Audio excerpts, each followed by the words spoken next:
Bonjour, la leçon d'aujourd'hui portera sur la différence entre les capteurs situés dans la palette orange et ceux situés dans la palette jaune.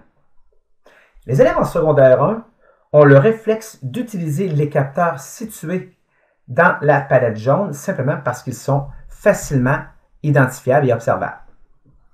Alors que, idéalement, en secondaire 1, ce sont les capteurs orange qu'on a besoin. Ils sont situés derrière ce bloc-là, donc le bloc attendre. Okay, alors, je m'en vais de ce côté-ci.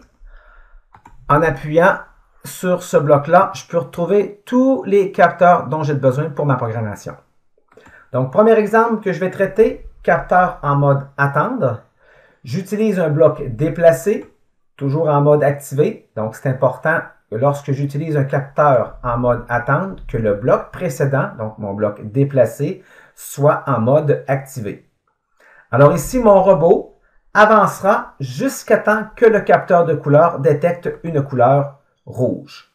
Mon capteur de couleur, en mode comparer une couleur, ici, rouge. Donc, lorsque le robot avance et qu'il détecte la couleur rouge, il arrête une seconde. Donc ici, j'attends une condition avec les capteurs orange. Pour ce qui est des capteurs jaunes, on donne une information. C'est pour ça que j'utilise un fil de données qui donnera l'information au bloc suivant. Ici, le bloc suivant est un bloc déplacé. Donc, l'information que j'ai ici, capteur de couleur, mesure l'intensité de la lumière réfléchie qui est, on regarde en bas ici à droite, une valeur de 100. Le chiffre 100 est transféré à la puissance du bloc déplacé. Mon robot avance à une puissance de 100. Si je déplace mon robot sur une autre surface plus foncée, j'observe ici une valeur de 19. 19 est transféré à la puissance des moteurs B et C. Le robot avancera donc à une puissance de 19. Autre exemple avec le capteur de moteur. Alors ici, mon robot avance jusqu'à ce que 10 rotations ou plus soient effectuées avec le moteur B. Ensuite, il arrête une seconde. Donc, capteur de rotation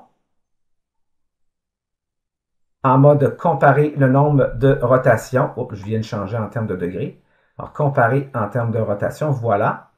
Je demande ici plus grand ou égal à 10 rotations et mon robot, une fois que ces 10 rotations seront faites avec le moteur B, il arrêtera une seconde. Si j'utilise maintenant mon capteur de rotation de moteur en mode avec bloc jaune, à ce moment-là, on donne une information qu'on viendra appliquer sur un bloc texte qui affichera l'information sur l'écran de ma brique.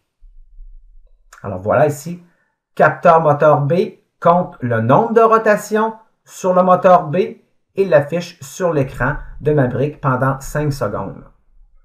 Alors voici ce qu'il y en est pour la distinction entre les capteurs dans la palette orange et ceux situés dans la palette jaune. Je le répète, palette orange, attendre une condition, palette jaune, donne une information. Voilà, merci.